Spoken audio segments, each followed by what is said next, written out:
आज का प्रातः क्लास है 14 अक्टूबर 1965। रिकॉर्ड चला है ओम नमो शिवाय। अभी भक्त लोग जब ओम नमो शिवाय कहेंगे तो शिव के लिंग और शिव के मंदिर को याद करेंगे।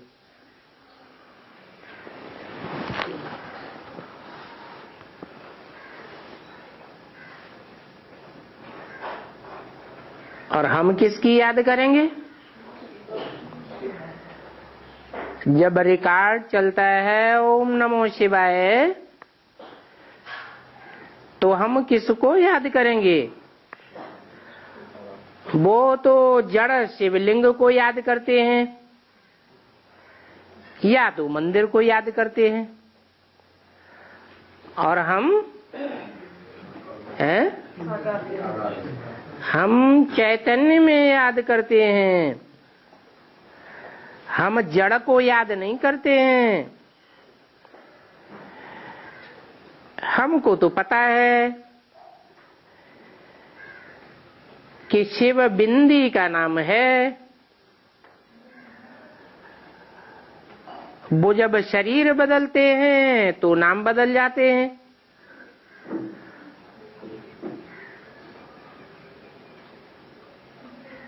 तो ज्ञान सुनाने के लिए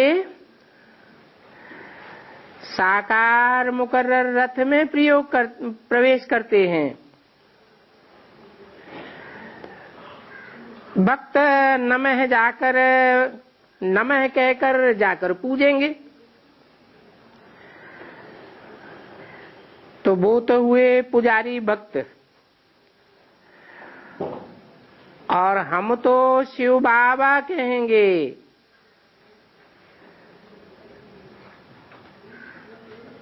बाबा साकार और निराकार के मेल को कहा जाता है।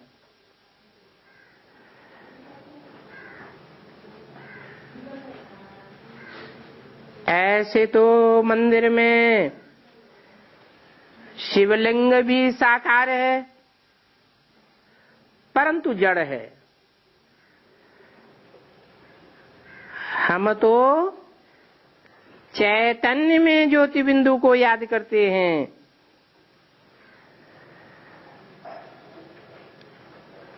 कहा जाता है तुम माता पिता हम बालक तेरे।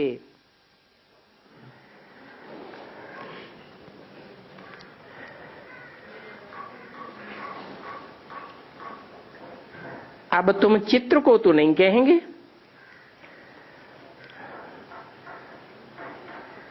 चित्र तो यादगार है चरित्र की।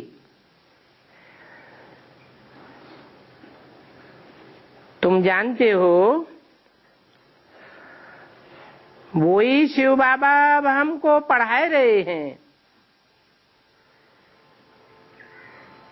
जिनकी यादगार शिवलिंग मंदिर में रखा हुआ है।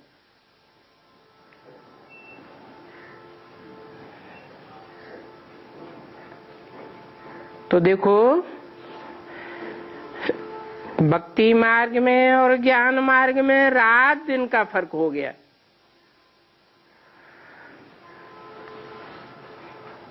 वो जड़ को याद करते हैं और तुम चैतन्य को याद करते हो। परंतु इन बातों का दुनिया वालों को पता नहीं है।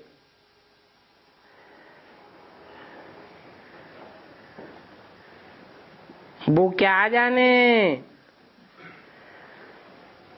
कि शिव बाबा निराकार आकर के पाठशाला में पढ़ाते हैं।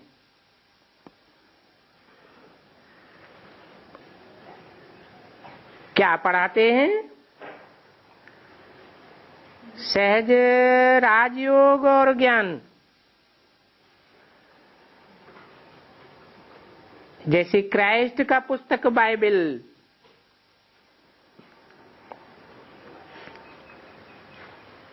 क्राइस्ट ने आकर के जो ज्ञान दिया उसका बाद में बैठ पुस्तक बनाया है।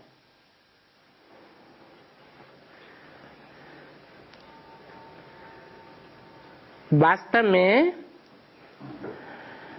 तुम्हारा सच्चा शिव पुराण गीता है।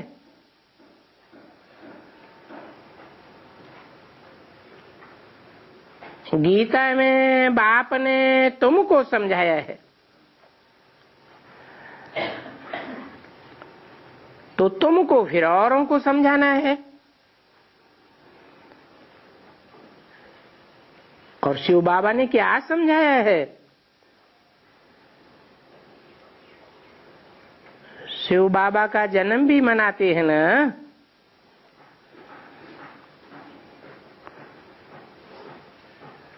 परंतु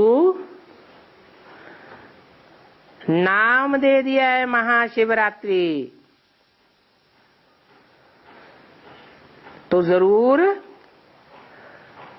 घोर अज्ञान की अंधकार की रात्रि में आते होंगे।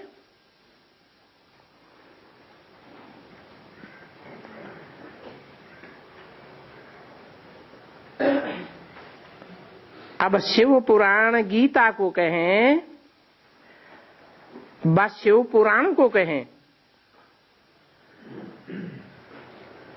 वो शिव पुराण तो मनुष्यों ने बनाया है।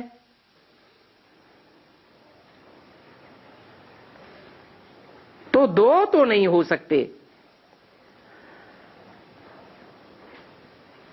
भारत का धर्मशास्त्र भी एक होना चाहिए। जो धर्म स्थापन करते हैं उनकी जीवन कहानी बनाते हैं कि इसने ये बातें सुनाई। क्राइस्ट ने भी कुछ ज्ञान सुनाया होगा, जिसका बाद में बाइबल बना।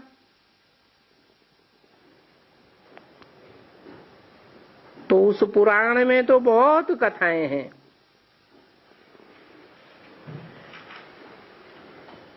अभी कथा सुनाई है बच्चों को 14-10-65 की वाणी का दूसरा पेज। बच्चों को कथा सुनाई है, उन्होंने नाम ठोक दिया है पार्वती का।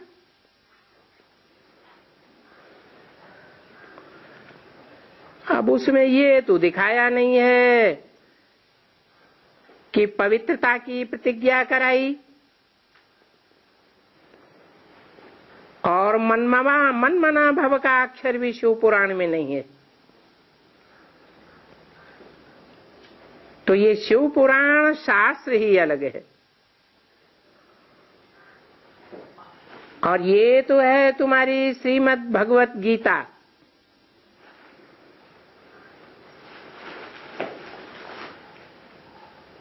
भगवान का गाया हुआ गीत श्रेष्ठ मत है।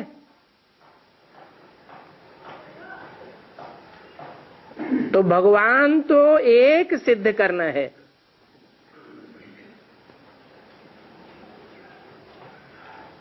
इनका नाम ही शिव पुराण है।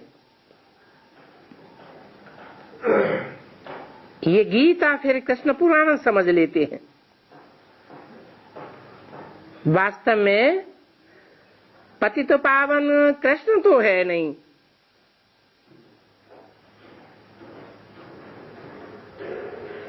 कृष्ण तो बच्चा है। वो पतितों को पावन कैसे बनावेगा?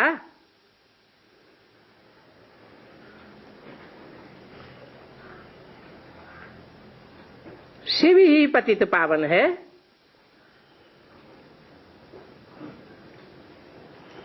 कृष्ण तो जन्म मरण के चक्र में आता है। जो जन्म मरण के चक्र में आता है वो तो फिर कलाओं में बंधता है। हर आत्मा कलाओं में बंधती है या तो कलाहीन हो जाती है।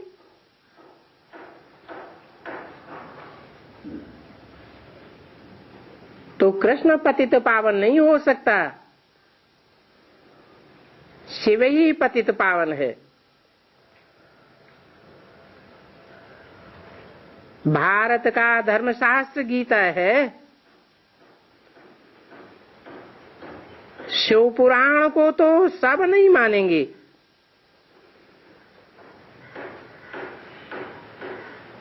अब कहेंगे गीता से देवी देवता धर्म की स्थापना हुई।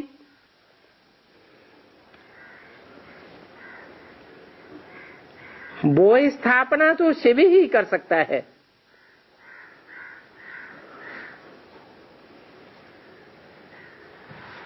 क्योंकि कृष्ण भी सांवरे से गोरा बनता है।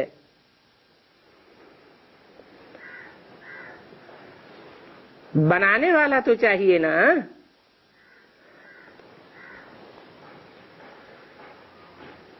तो फर्क बहुत हो जाता है। जो समझाया जाता है बच्चों को, जो बच्चे समझते हैं, उनका फर्ज है जाकर के अलौकिक कर्तव्य करें। खुशी होनी चाहिए। अथाह खजाना मिलता है तो दूसरों को भी दान देना है। और बाप का परिचय देना तो बहुत सहज है। भक्त भगवान को याद करते हैं, भगवान ही आकर के भक्ति का फल देते हैं। और फल कौन सा देते हैं? भगवान तो जीवन मुक्ति ही देंगे। कहा जाता है सर्व का सद्गति दाता, परंतु कृष्ण को तो सारी दुनिया नहीं मानती। कृष्ण को सद्गति दाता नहीं कहा जाता, परमपिता परमात्मा को ही कहेंगे। और तुम जानते हो कि परमात्मा तो निराकार है, कृष्ण तो साकार है। उनको परमात्मा नहीं कह सकते। परंतु लोग साकार और निराकार के अर्थ को भी नहीं जानते।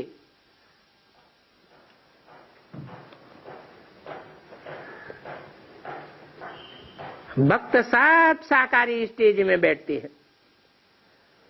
क्यों? क्योंकि अपन को क्या समझते हैं? देह समझते हैं। बाप आकर के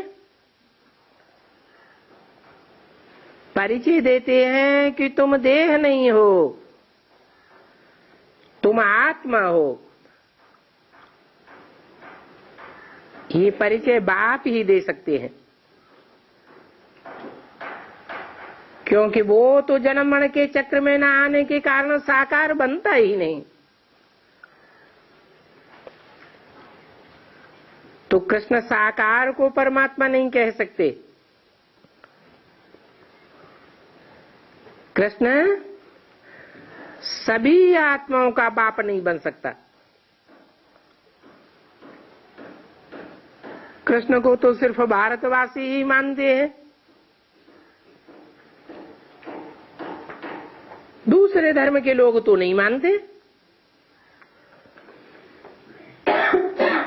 तो सब आत्माओं का बाप परमपिता परमात्मा ही गाया हुआ है।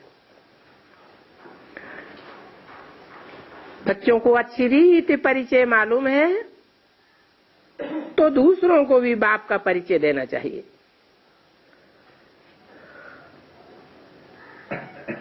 वो भक्ति मार्ग वाले तो सर्वव्यापी व लिंग कह देते हैं।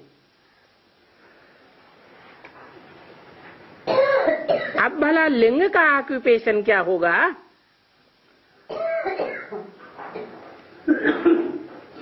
परमपिता परमात्मा की तो महिमा है ज्ञान का सागर। तो जरूर ज्ञान सुनाते होंगे ना।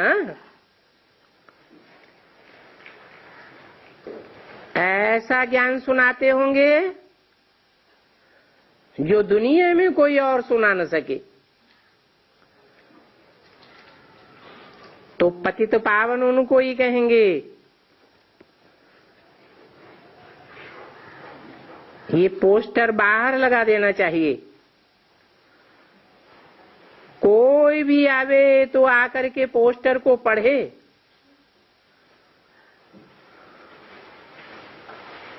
सर्विस का शौक होना चाहिए ना। जो धनवान लोग होते हैं वो दान करते हैं। तुम तो बड़े से बड़े धनवान हो और बेहद के ज्ञान रत्नों के धनवान हो, तो कोई कोई को तो दान करने का बहुत शौक होता है। दिल्ली की तरफ एक मोदी सेठ है, वो रोज सवेरे को बैठ गरीबों को दान करता है। उनका पहला धंधा ये है, औरों को दान करना। उनका है विनाशी धन का दान।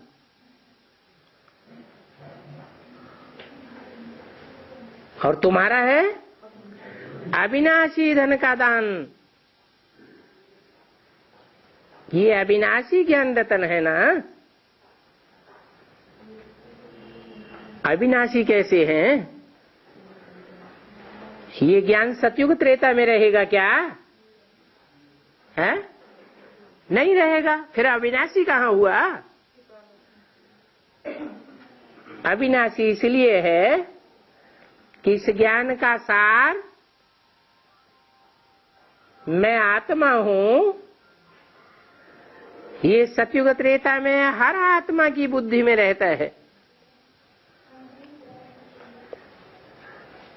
तो सतयुग त्रेता में भी अविनाशी है। और यहाँ के ज्ञान की प्रारब्ध है द्वापर और कलयुग में भी नंबरवार लेकर जाते हैं, परंतु वहां धारणा में नहीं रहता।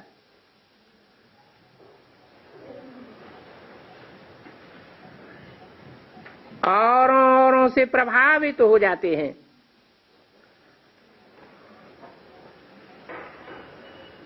तो तुम बच्चों को ये ज्ञान रतन दान करने हैं। जितना जितना तुम दान करते रहेंगे उतना तुम्हारे रहेंगे। तुम बच्चों की बुद्धि में है कि हम बाप के बच्चे हैं तो हम ही इन रत्नों का दान करें।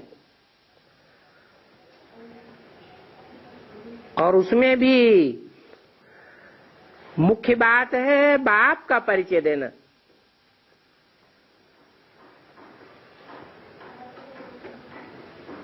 परिचय देने के लिए ये लक्ष्मी नारायण का मंदिर सबसे अच्छा है। क्यों अच्छा है? बाप तो शिव है, फिर लक्ष्मी नारायण का मंदिर क्यों अच्छा है? क्योंकि बाप आते हैं तो नर को नारायण बनाते हैं और नंबरवार नर से नारायण बनते हैं। तो जो अव्वल नंबर में बनता है उसमें ही मुकर्रर रूप से प्रवेश करते हैं। ये लक्ष्मी नारायण का मंदिर सब मंदिरों से अच्छा है। बाबा समझाते तो हैं, अब बच्चे काम करते हैं व नहीं करते हैं वो तो बच्चे जाने। रिपोर्ट देनी है, बाबा हमने पोस्टर यहाँ यहाँ लगाए, सभी गीता पाठशालाओं में पोस्टर दिए। सर्विस तो जरूर करनी है,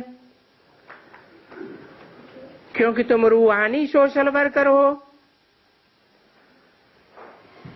दुनिया में जिस्मानी सोशल वर्कर्स तो बहुत होते हैं, परंतु रूहानी सोशल वर्कर कोई होता नहीं है। तो हरेक को अपनी उन्नति का होना रहता है ना, कि हम बहुतों को परिचय देवें। मंदिर में जाकर के भक्तों को समझावें, राधे कृष्ण लक्ष्मी नारायण के मंदिर तो बहुत है। हमारा चित्र भी लक्ष्मी नारायण का बहुत अच्छा है, तो उस चित्र को लेकर के समझाना चाहिए इसमें क्या क्या लिखा हुआ है। लक्ष्मी नारायण के मंदिर वाले अक्सर करके गीता जरूर पढ़ते होंगे, तो अपनी उन्नति के लिए पुरुषार्थ करना है। बाप से ऊंच वर्षा पाने का शौक होना चाहिए। इसके लिए अपना और दूसरों का कल्याण करना है। ये तो जानते हो कि शिव बाबा तो सबका कल्याण करने वाला है, तो तुमको भी कल्याणकारी बनना है। बाबा कहते हैं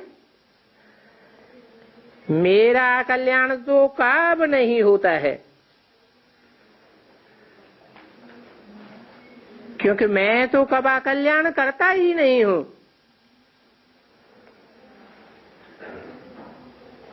जिस मुकर्रर रथ में आता हूं, मनसा से भी कभी व्यर्थ संकल्प, दुष्ट संकल्प किसी के लिए नहीं चलाता, वाचा भी नहीं चलाता जो अकल्याणकारी हो जाए। कर्मेंद्रियों से कोई काम भी ऐसा नहीं करता जो अकल्याणकारी हो जाए। मेरा तो नाम ही है शिव अर्थात कल्याणकारी, तो मैं ही सबका कल्याण करने वाला हूं। तो जो मेरे बच्चे हैं अर्थात बाप के बच्चों को भी विश्व कल्याणकारी बनना है। अकल्याणकारी रावण है। क्यों? मैं कल्याणकारी हूं और रावण क्यों अकल्याणकारी है? क्योंकि मैं एक मुख से सदैव एक ही श्रीमत देता हूं और रावण अनेक मुख से अनेक प्रकार की बातें बताता है।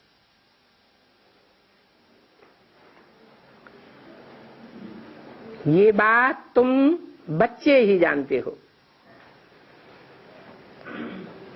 मनुष्य ये बात नहीं जानते कि रावण कल्याणकारी क्यों है। तो जो नहीं जानते हैं उनको जाकर के समझाना चाहिए। बादल भर करके फिर जाकर के बरसते हैं। तुम भी बादल हो, सागर के पास आते हो भरने के लिए, जल भरकर फिर जाए बरसते हो। शौक होना चाहिए बरसात करने का। अगर दान नहीं करते हैं तो जरूर कहेंगे अपना कल्याण किया है।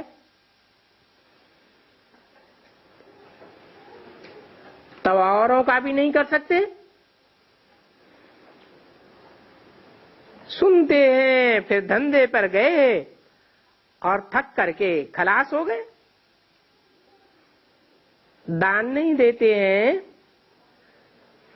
तो कोई भी ब्राह्मण नहीं ठहरे। ब्राह्मणों का धंधा क्या है? दान लेना और दान देना। ब्राह्मण इस बात को जानते हैं कि हम ही ब्राह्मण सो देवता बनते हैं, इसलिए ब्राह्मणों की भी पूजा होती है। क्षत्रियों, वैश्यों, शूद्रों की पूजा नहीं होती।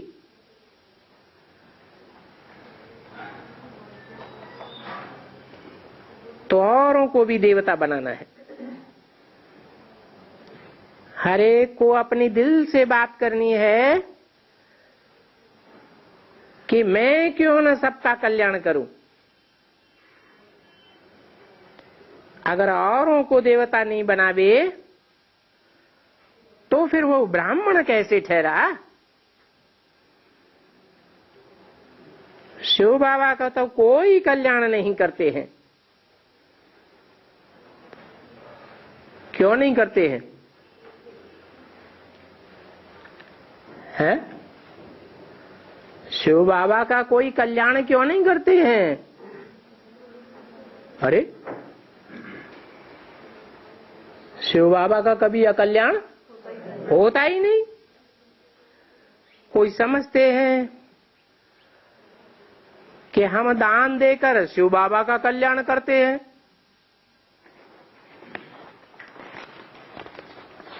ऐसे ऐसे समझने वाले भी हैं।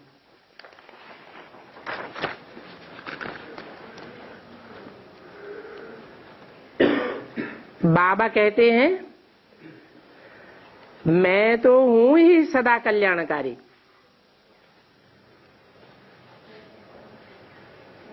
चौदह 10-65 की वाणी का 3रा पेज। तुमको भी कल्याणकारी बनना है। बल जिनको धारणा नहीं होती है, ज्ञान की, गुण रत्नों की धारणा नहीं होती है, तो फिर क्या करना चाहिए?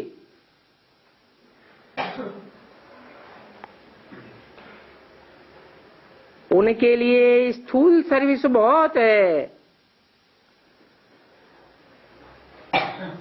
कोई न कोई स्थूल सर्विस में लगे रहें। यहां वही बच्चे आते हैं जिनकी सर्विस की हुई है। तो सब सेंटर्स में बच्चों को दिल से पूछना है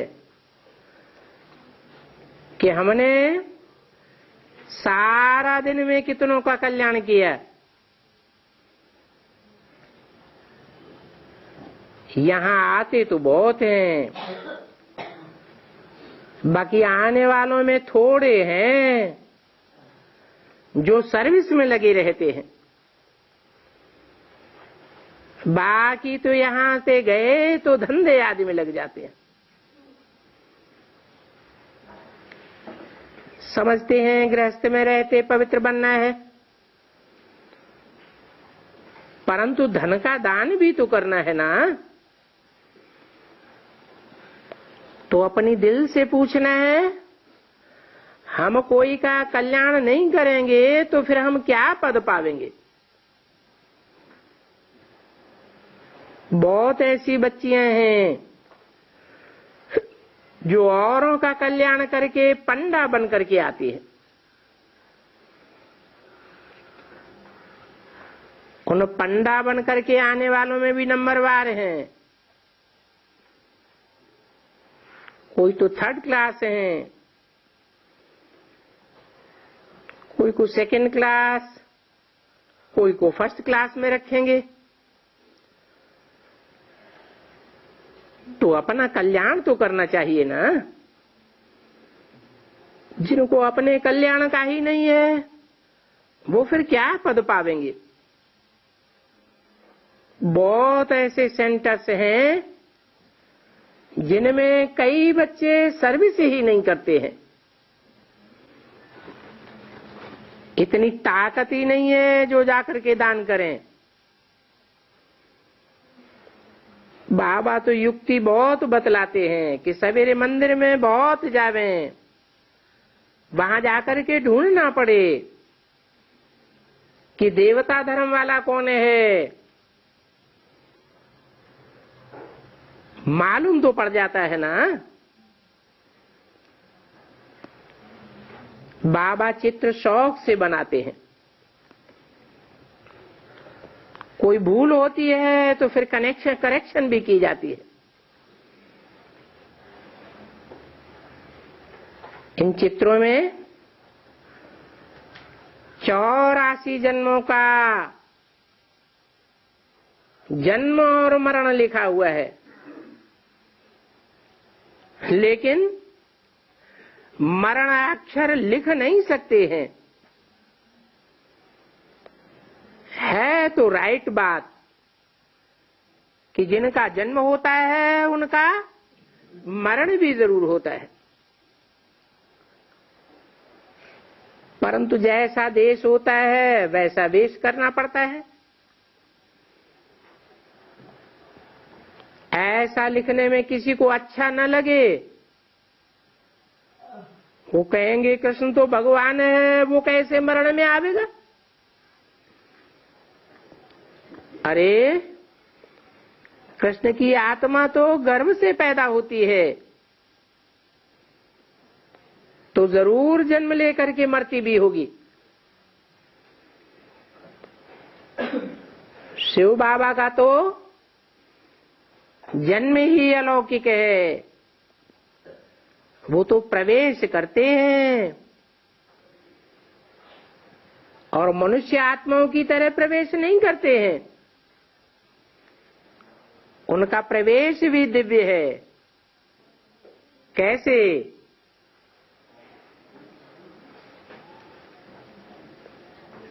जैसे ब्रह्मा की आत्मा है, मनुष्य आत्मा है या भगवान है,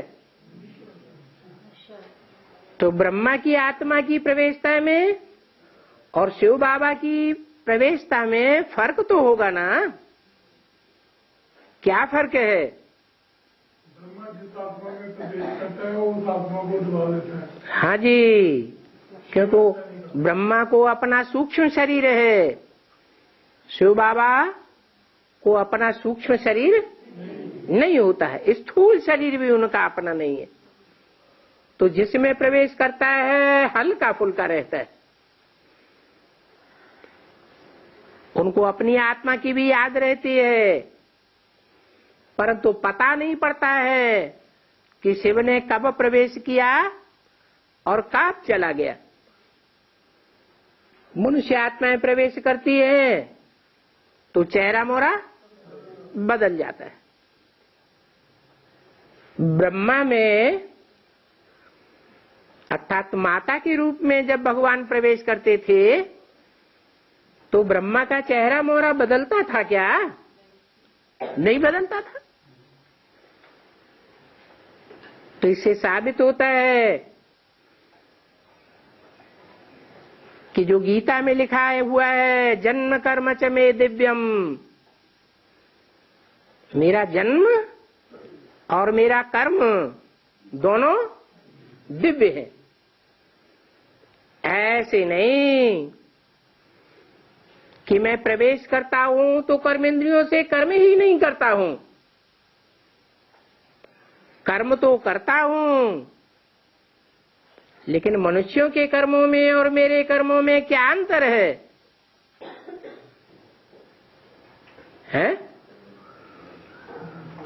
मनुष्यों के कर्म लौकिक हैं, लौकिक फल देने वाले हैं, और मेरे कर्म अलौकिक हैं। जिस शरीर में आए हैं उस शरीर को भी छोड़ते तो है ना। खुद आत्मा ही आकर के प्रवेश करती है, तो आत्मा कह सकती है मैं इस शरीर में आया हूं। तो बाप कहते हैं मैं इसमें आया हूं। वो तो छोटे शरीर में जाकर के आत्मा प्रवेश करती है गर्भ में, और मैं तो मुकर्रर रूप से बड़े शरीर में आता हूं। इन बातों को दुनिया वाले नहीं समझ सकते। सिर्फ गीता में लिख दिया है प्रवेष्टुम, मैं प्रवेश करने योग्य हूं, परंतु सर्वव्यापी के ज्ञान ने सब बेकार कर दिया। तो ये प्रवेशता क्या चीज है? ये भी ड्रामा में नूद है। भगवान कोई गर्भ से तो नहीं निकलते, तो कैसे निकलते हैं?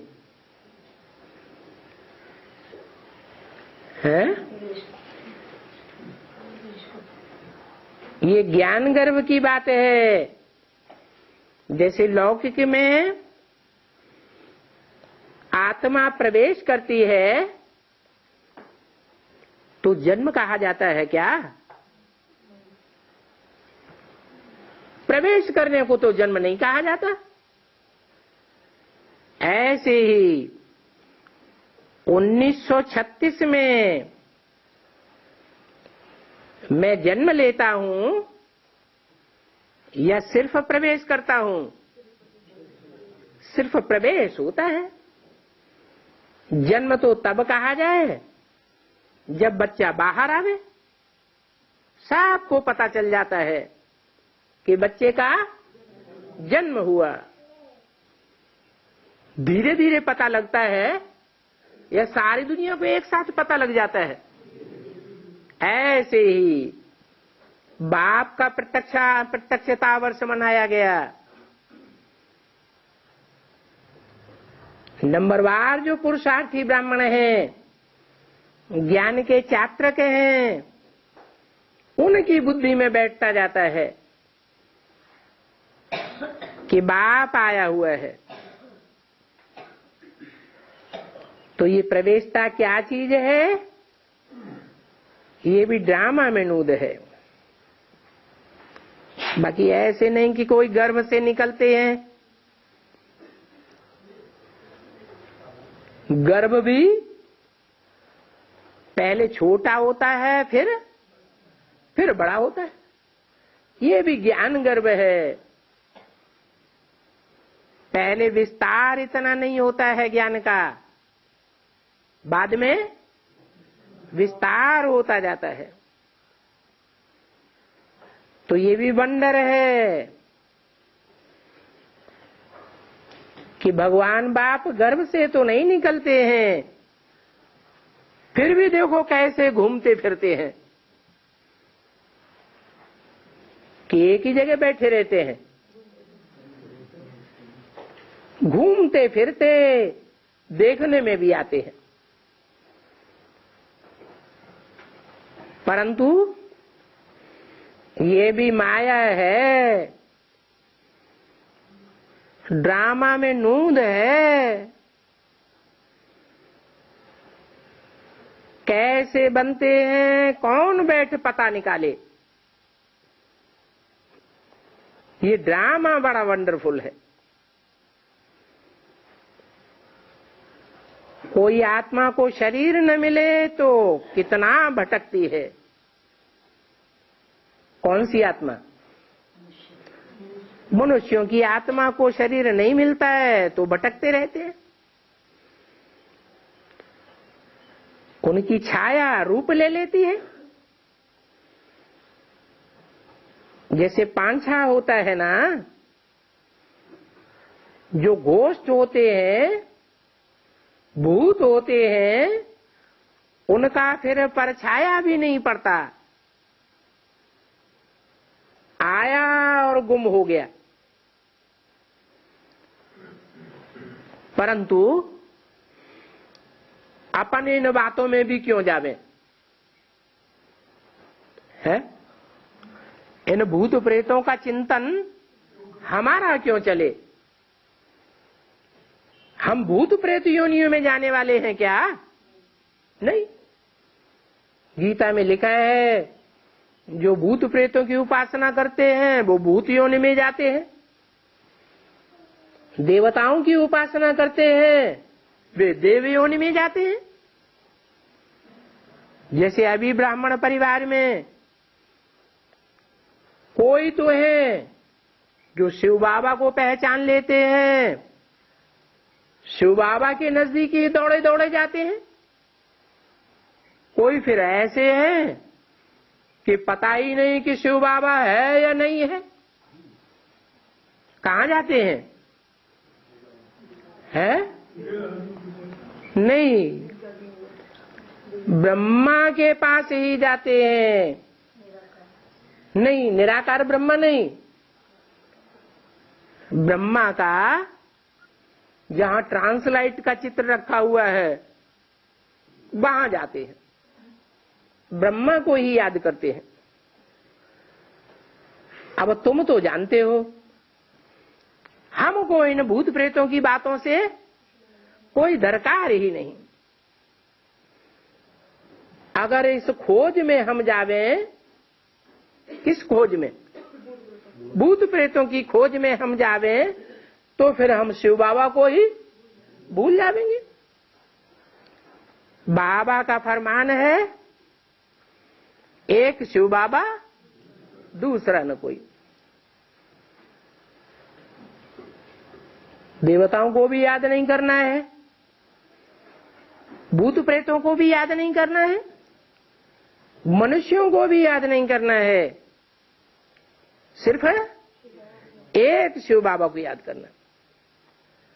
अपनी देह और अपनी देह के साथ साथ सबकी देह को भूलना है, क्योंकि सबसे प्यारा है एक शिव बाबा।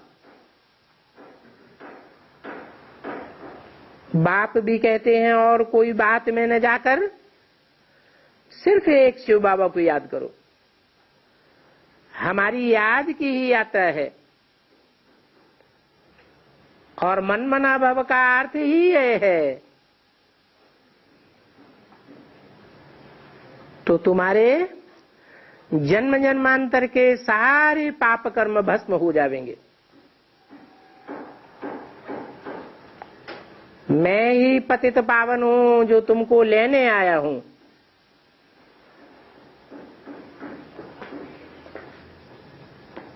पाप कर्म सब भस्म हो जाएंगे तब ही ले जावेंगे। निराकार ही आत्माओं को ले जावेगा ना,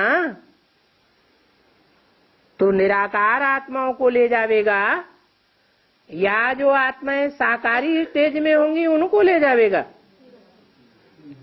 निराकार आवेंगे तो निराकार को ही ले जावेंगे। परंतु कृष्ण तो ऐसे नहीं कह सकता। क्यों नहीं कह सकता? कि कृष्ण तो साकार है। ब्राह्मणों की दुनिया में भी ब्रह्मा के जितने भी चित्र हैं, ब्रह्मा ही तो आखिरी जन्म में ब्रह्मा कहा जाता है, पहले जन्म में कृष्ण है।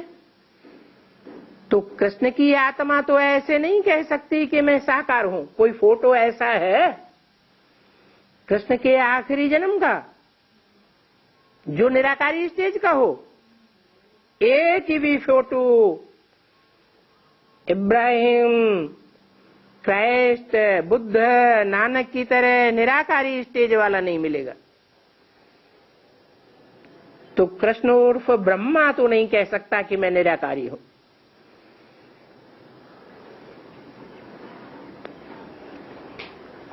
त्रिमूर्ति में कौन से चित्र को निराकारी दिखाया जाता है? सिर्फ शंकर के चित्र को निराकारी दिखाते हैं। विष्णु भी साकारी है या निराकारी है? वो भी साकारी है, तो उनको भी देवता कहेंगे, भगवान नहीं कहेंगे। कृष्ण को गाइड नहीं कह सकते कि वो सारी दुनिया का गाइड है। इसलिए शिव बाबा ने जो साक्षात्कार के चित्र बनवाए हैं 4, उनमें गाइड का कोई रूप दिखाया गया है? कौन सा? झाड़ के चित्र में ऊपर शंकर को बैठाया है। जिनको बैठाया है उनके नाक कान दिखाए गए हैं क्या? है?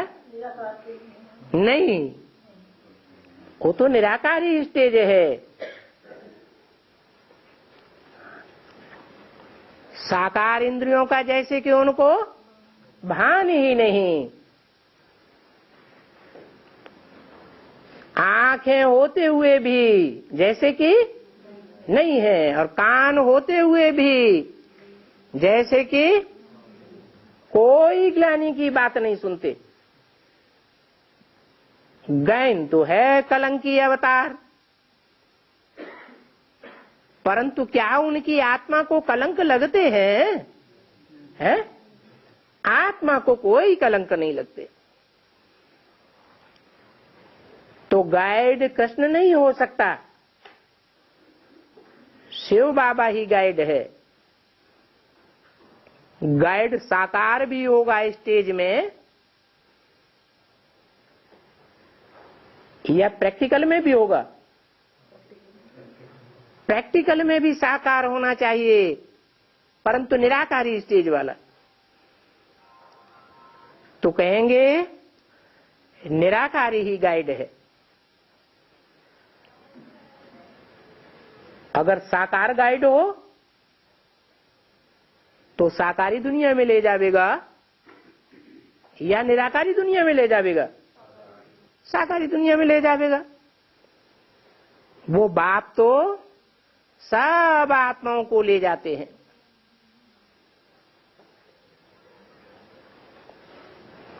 क्या मिसाल बताया?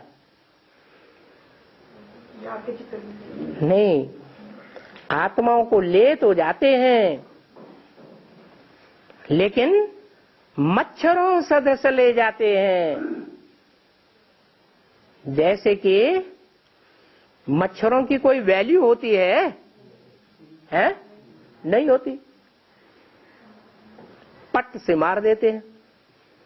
बुद्धि में ये भी नहीं आता कि हमने हत्या की। बुद्धि में आता है क्या? नहीं आता है। माना हत्या साकार की जाएगी, देहभान वाले की जाएगी या निराकार की जाएगी? देहभान वाले की हत्या होती है। तो सब आत्माओं को मच्छरों मुआफिक ले जाते हैं, सारा देह अभिमान तोड़वा देते हैं। तो आत्माओं का गाइड कृष्ण नहीं हो सकता। क्यों नहीं हो सकता? क्योंकि उनको तो जन्म पुनर्जन्म में आना ही है। मैं तो ऐसे में प्रवेश करता हूं जो इसी जीवन में जन्म मरण के चक्र से न्यारा हो जाए। बेहद का जन्म मरण का चक्र भी होता है क्या? निश्चय और अनिश्चय। बाप के ऊपर निश्चय हुआ तो जैसे जन्म हुआ, और अनिश्चय आया तो जैसे मृत्यु हो गई। तो मैं किस में प्रवेश करता हूं? मुकर्रर रूप से है। मैं जब बाप के रूप में आता हूं तो ऐसे में आता हूं कि एक बार निश्चय बैठ गया तो फिर वो निश्चय कभी टूटता नहीं है। इसलिए कहा जाता है उनको पुनर्जन्म में जाना नहीं है। तो तुमको ऐसे बाप का परिचय देना है। भक्तों का भगवान एक है। वो भगवान बाप निराकार कहते हैं, माम एकम याद करो तो तुम्हारे विकर्म विनाश हो जाएंगे। माम एकम कहने से ही साबित होता है कि मुकर्रर रथ में आता है, यह सर्वव्यापी होकर आता है। बच्चों को सर्विस करने का शौक होना चाहिए। यहां भी लक्ष्मी नारायण का मंदिर होगा, बाबा तो कहां निकलते नहीं है। बच्चे मधुबन में आते हैं मुरली सुनने के लिए, तो मुरली सुनाने वाला जरूर चाहिए। कहां? मधुबन में। गायन क्या है? मधुबन में मुरलिया बाजे। बाबा जहां जहां जावेंगे सर्विस ही करेंगे। सर्विस का ही शौक रहता है। बच्चे याद करते हैं तो वो सन्मुख मुरली सुन करके खुश होंगे। तो एक पंथ 10 कार्य सिद्ध होते हैं। बच्चों को शौक तो बहुत रहता है कि सन्मुख जाकर बाबा की मुरली सुने। अब बड़ी बड़ी सभाओं में बाबा तो नहीं जा सकते। क्यों नहीं जा सकते हैं? देहधारी गुरु होते हैं और सत्संग होते हैं तो बड़ी बड़ी सभाओं में मजमे लगते हैं या थोड़ों को बैठ समझाते हैं? वो तो बड़ी बड़ी सभाओं में जाते हैं। तो बड़ी बड़ी सभाओं में बच्चों का जाना काम है। मेरा काम बड़ी बड़ी सभाओं में जाने का नहीं है। वो बड़ी बड़ी सभाओं में तो बच्चों से सवाल जवाब करेंगे। जो सन्यासी आदि हैं वो तो बाप के आगे उठेंगे भी नहीं। उनको तो बड़ा मान चाहिए। बाबा का पाठ तो बड़ा वंडरफुल है। अब जो पास्ट हुआ सो ड्रामा। कहां ऐसे भी मधुबन होंगे जहां बहुत मिलने आवेंगे। 14/10/65 की वाणी का चौथा पेज। पहले बच्चों को समझाना पड़े। क्योंकि गोप गोपियों ने कोने कोने में जाकर, घर घर में जाकर के परिचय दिया है। नहीं तो कोई कोई ने अंत में रिपोर्ट की है, हमको तो पता ही नहीं पड़ा। तो कोई रह न जावे, इसलिए सबको परिचय देना है। और वो परिचय देने का काम तो बच्चों को करना है। धीरे धीरे आते जावेंगे। इस दुनिया में कोई राजा रानी तो है नहीं जो ढिंडोरा पिटवाए देवे, सबको इत्तला कराए देवे। कोई नया हुनर निकालते हैं तो गवर्नमेंट को दिखलाए वृद्धि कराते हैं ना। यहां तो देखो गवर्नमेंट ही नहीं है, प्रजा के ऊपर प्रजा का राज्य है।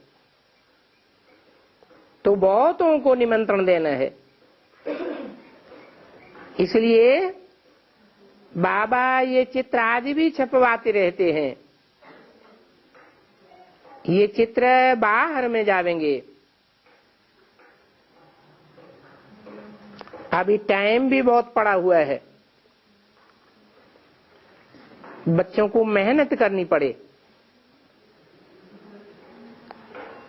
जो भाषाएं जानते हैं उन भाषाओं में जाकर के समझावें।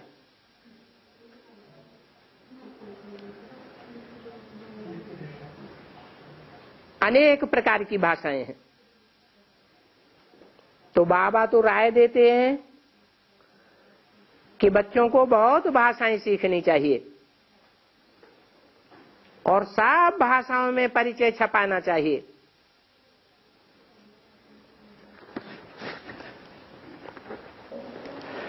बाबा थोड़े थोड़े सब को भेज देते हैं।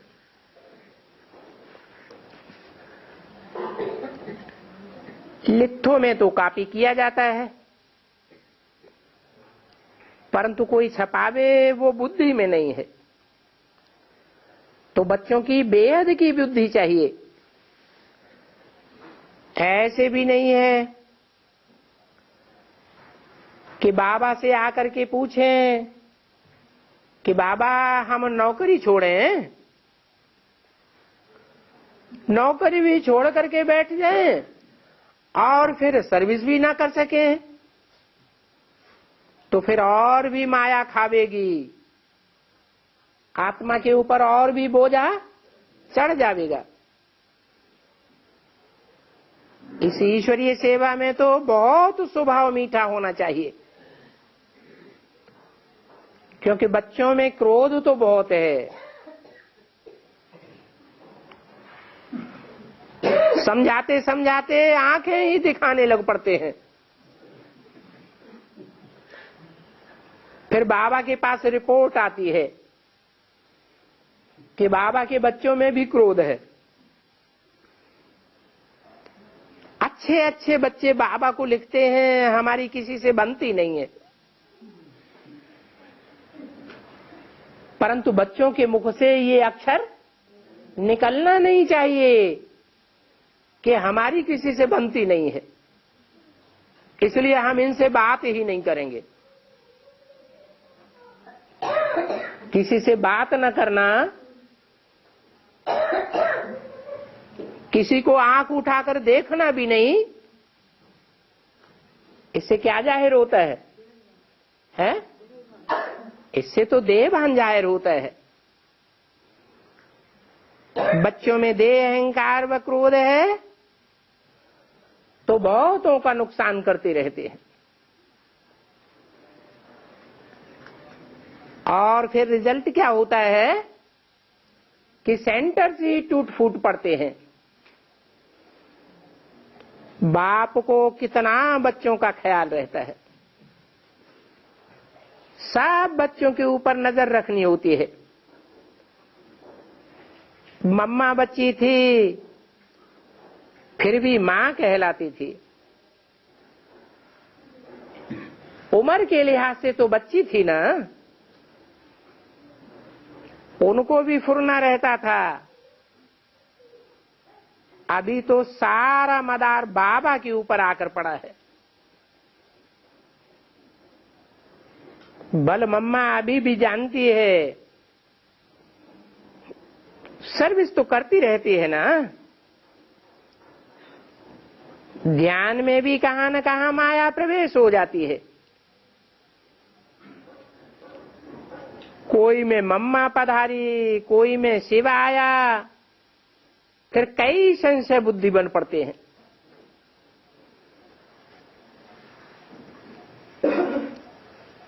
तो बाप को बच्चों का ख्याल तो रहता है ना, कितना विघ्न पड़ते हैं। आज बच्चा बनता है, कल बदल जाता है, तो फिर विघ्न पड़ जाता है। विकार के ऊपर कितना झगड़ा होता है। बहुत आकर पूछते रहते हैं इस संस्था की इतनी ग्लानि क्यों है।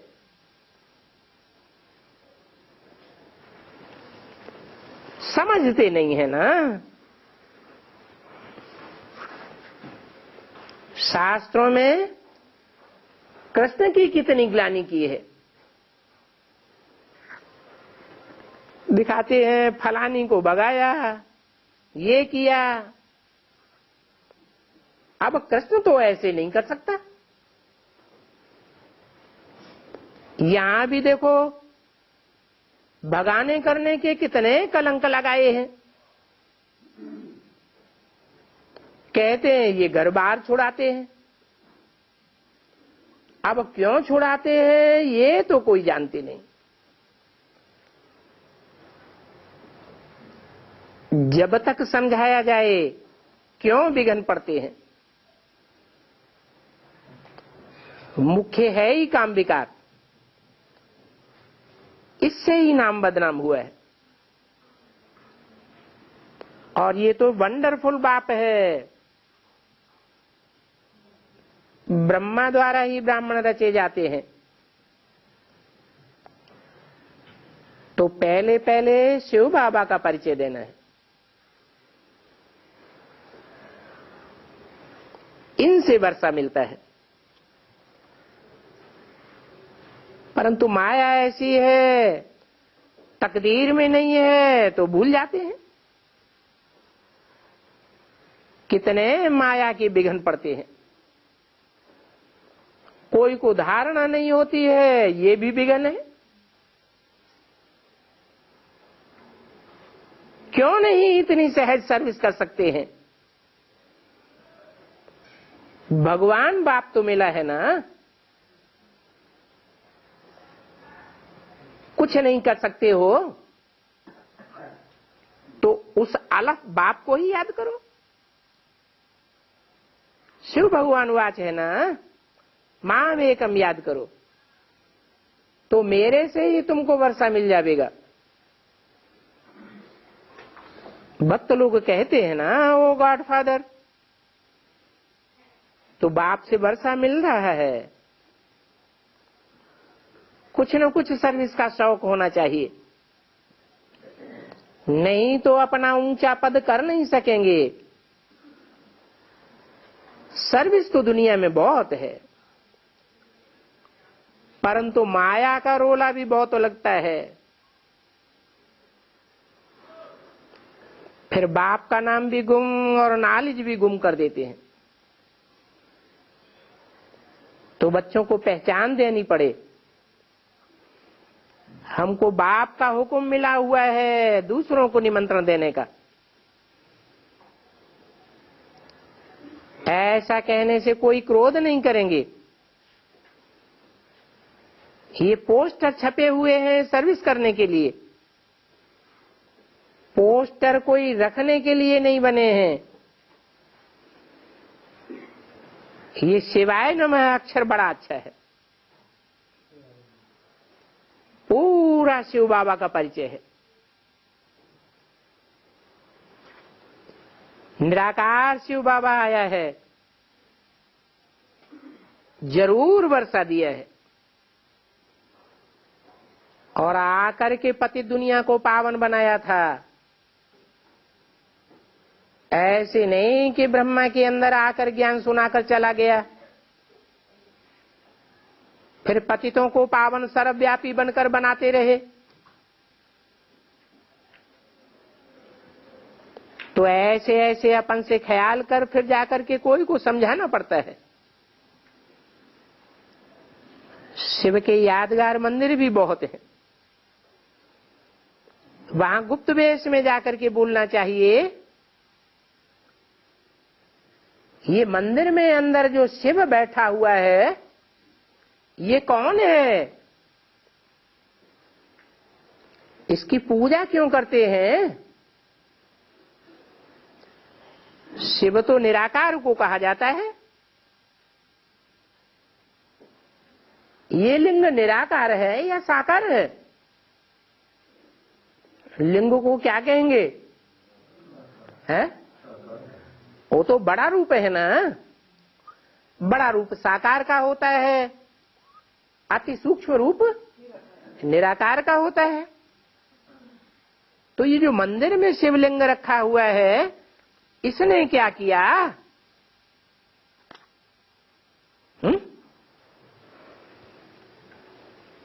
इसने कुछ किया कि ऐसे ही पूजा होती है।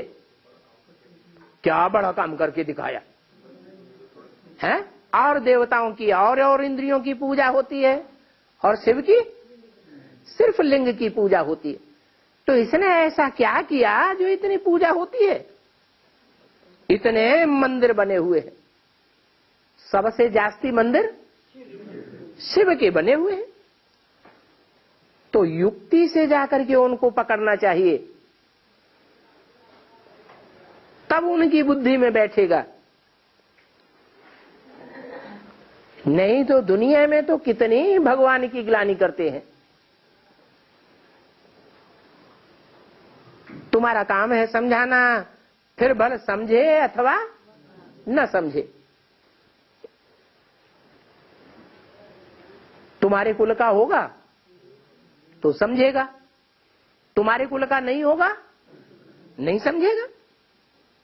हाँ, अंत घड़ी में याद आवेगा को कोई ने हमको बहुत अच्छा समझाया था, परंतु हमने नहीं समझा। अच्छा, बच्चों को गुड मॉर्निंग।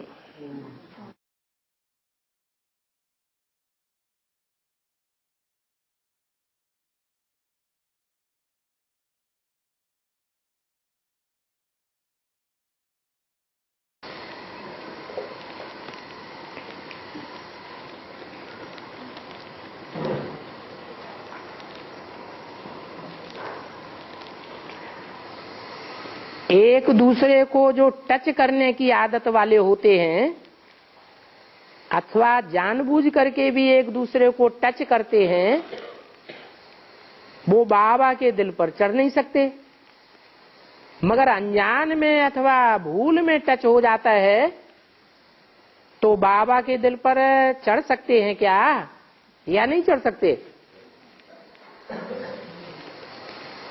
अनजान में जो टचिंग होती है, जैसे बस में जाते हैं, ट्रेन में जाते हैं, या कहीं भीड़ भाड़ में मार्केट में जा रहे हैं, तो टच होने वालों के साथ मन का संयोग होता है। मन का तो संयोग होता ही नहीं।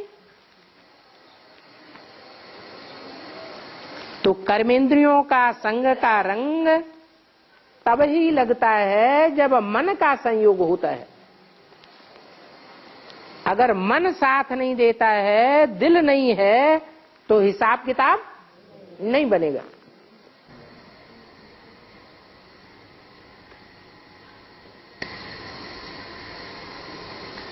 बाबा, अगर आश्रम पे जैसे महीने 2 महीने में अगर दो 4 दिन के लिए रहना चाहे, 2-4 दिन के लिए रहना चाहे इधर आश्रम पर, तो उसके लिए क्या करना होगा? परमिशन ले लेनी चाहिए अपने घर वालों से भी। मतलब स्टाम्प पेपर पर, स्टाम्प पर। जो विधवा माताएं हैं उनको परमिशन लेने की दरकार नहीं है, लेकिन जो युगल हैं जिन्होंने कॉन्ट्रैक्ट किया हुआ है शादी का, तो कॉन्ट्रैक्ट को निभाना चाहिए या नहीं निभाना चाहिए? निभाना चाहिए। जो लौकिक में जितना निभाते हैं अलौकिक में भी जरूर निभावेंगे। तो परमिशन लेके आना चाहिए। नहीं, युगल परमिशन जैसे दे दे तो फिर इधर के लिए। हाँ, लिखित परमिशन युगल देते हैं तो कौन मना करेगा?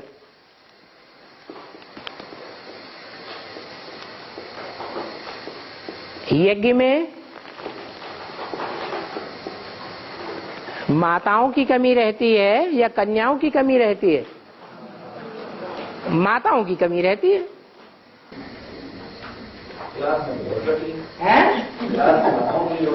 लेकिन स्वतंत्र होना, 63 जन्मों का जो हिसाब किताब है, जिनका ऐसा हिसाब किताब है 63 जन्मों का कि उन्होंने किसी को बांधा बूंदी नहीं की है, अच्छा हिसाब किताब जोड़ा है आत्माओं के साथ, तो वो संगम युग में बंधन मुक्त होंगे या बंधन वाले होंगे? बंधन मुक्त होते हैं। ऐसे बंधन मुक्त हैं तो क्यों नहीं ईश्वरीय सेवा में लग जाना चाहिए? सिर्फ मन का बंधन नहीं होना चाहिए।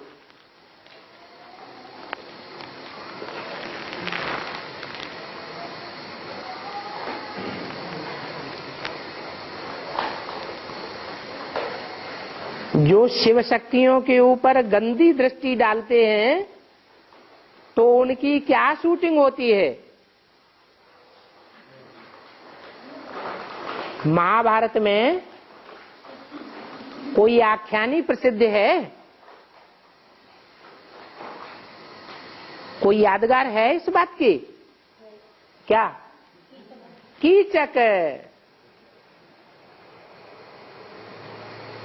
जो ब्रह्मा कुमारियों के ऊपर गंदी दृष्टि रखते हैं, वो कीचक संप्रदाय हैं, गंदे हैं। यही कर्म करना है तो बाहर की दुनिया खाली पड़ी है क्या? कम से कम कीचक तो नहीं बनेंगे।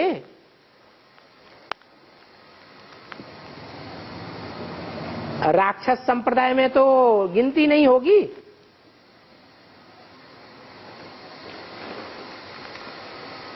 और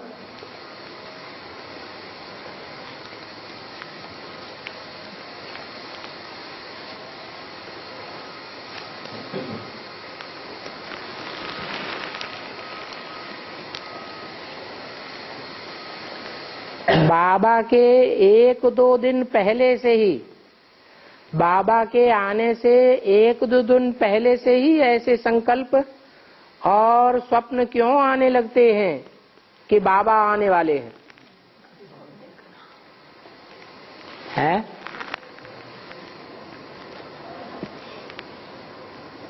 एक गीत है, तेरा मन दर्पण कहलाए। है? दर्पण में क्या होता है? अगर दर्पण साफ है तो क्या होता है, और गंदा दर्पण है तो क्या होता है? दर्पण गंदा है तो दिखाई नहीं देगा साफ साफ, और अगर दर्पण साफ है तो जो भी बात है वो साफ दिखाई पड़ने लग पड़ती है। इसलिए मुरली में बोला है, आदि में भी साक्षात्कार होते थे, वो भक्तों के साक्षात्कार होते थे बंद आंखों वाले, और बहुत होते थे। जो आदि में सो अंत में भी होगा। पुरुषार्थ करते करते जब तुम्हारा दिल दर्पण कहो, मन दर्पण कहो, साफ होने लगेगा, तो उसमें जो भी संकल्प आवेंगे वो सत्य संकल्प आवेंगे। उन सत्य संकल्पों से सच्चखंड की सृष्टि रची जाएगी। अभी दुष्ट संकल्प आते हैं तो कौन से युगों की शूटिंग होती है? द्वापर कलयुगी, जो गिरती कला के युग हैं उनकी शूटिंग होती है।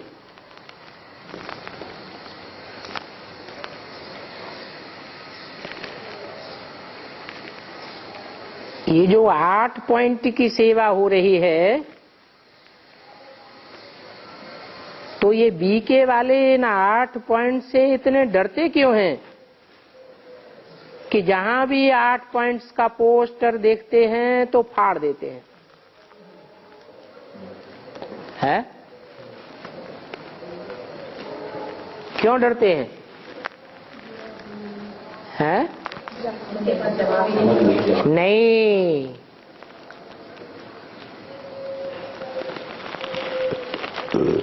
बाबा ने आज अखबारों की बात कही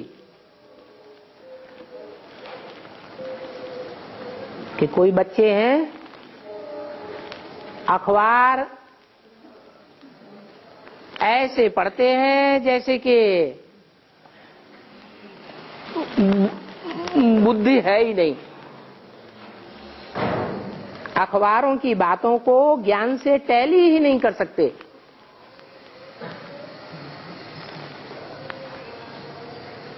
ऐसे ही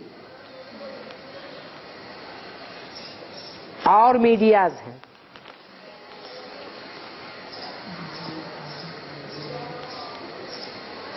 जैसे टीवी में जो भी सीरियल्स आदि आते हैं, समाचार आते हैं, ज्ञानी आत्मा हो तो उनको ज्ञान से टैली करके देखे।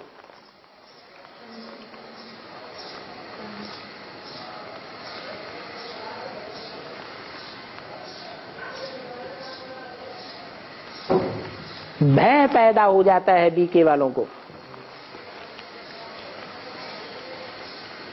क्यों भय पैदा हो जाता है? दुनिया में एक सीरियल चला था, अभी भी चल रहा है, शक्तिमान। दो पार्टियों की लड़ाई दिखाते हैं। एक पार्टी क्या बोलती है? अंधेरा कायम रहेगा। अंधेरा माने अज्ञान। अगर रोशनी होती है तो उनको भय लगता है सूरज से कि रोशनी आवेगी, सूरज निकलेगा तो हमारा राज्य खलास हो जाएगा। तो वो आसुरी संप्रदाय हैं जो ज्ञान की रोशनी की बातों से डरते हैं। उनके अंदर यही चलता है संकल्प कि अंधेरा सदैव कायम रहे। अगर ये पोस्टर चारों ओर दुनिया में लग जाएंगे तो हम जो अंधेरा फैला रहे हैं अज्ञान का, वो खत्म हो जाएगा। हमारा अंधेरे का राज्य खत्म हो जाएगा। उन राक्षसों का दूसरा नाम शास्त्रों में रखा गया निशाचर। निशा माने रात्रि, चर माने विचरण करने वाले, आचरण करने वाले। अज्ञान की रात्रि में विचरण करते हैं, जागने वाले हैं। उनको अंधेरा ही अच्छा लगता है, ज्ञान की बातें अच्छी नहीं लगती, इसलिए डरते हैं और जहां देखते हैं वहां फाड़ देते हैं। सामने फाड़ते हैं कि पीछे से फाड़ते हैं? चोरी से फाड़ते हैं। सामने बाबा फाड़ते हैं? जब हुजूम ज्यादा होगा तब फाड़ेंगे। 50 साल की डिग्री मिलाई ना, तो हमने ये पर्चे बांटे वहाँ। हाँ, 1 घंटा पौन घंटा हम पहले निकल आए। उनका हुजूम ज्यादा होगा उस समय। तो उस टाइम हमने बांटे, उनको पता पड़ा, दीदी दादियाँ वो निकल आए बाहर तक। हाँ, तो किसी ने बोला कि तुम अपना काम करो, वो अपना काम कर रहे हैं। हाँ, तो भी बाहर तक आए कि आप यहाँ से निकल जाओ। हाँ, बाहर तक आए वो दीदी दादियाँ। फिर पता नगर में मनाया गया थोड़ी देर के बाद में। फिर तो पुलिस ही रख दी उन्होंने। बांटियाँ 70 के। किसी ने भट्टी नहीं की हो और बाबा के सन्मुख गलती से आ जाए क्या उनसे पाप बन जाता है? जानबूझ करके आए तब पाप बनेगा,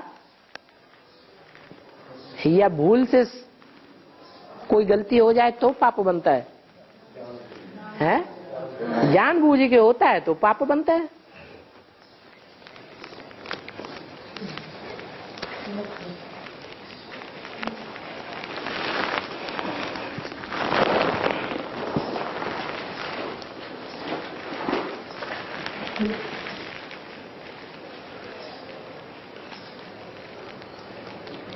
बाबा ये 8 पॉइंट भी क्या महाभारत युद्ध का एक हिस्सा है क्या?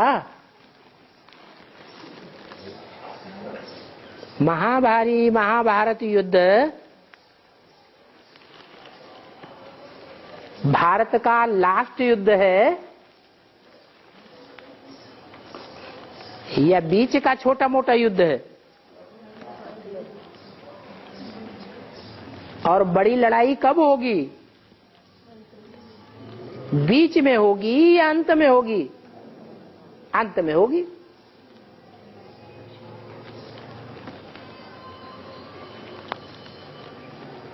ये 8 पॉइंट तो छोटी मोटी बम्बियां हैं, आगे चल के तो बड़ा बम फटेगा। बड़े से बड़ा बम कौन सा है? परमात्मा प्रत्यक्षता बम। तब लड़ाई शुरू होगी। ओम शांति।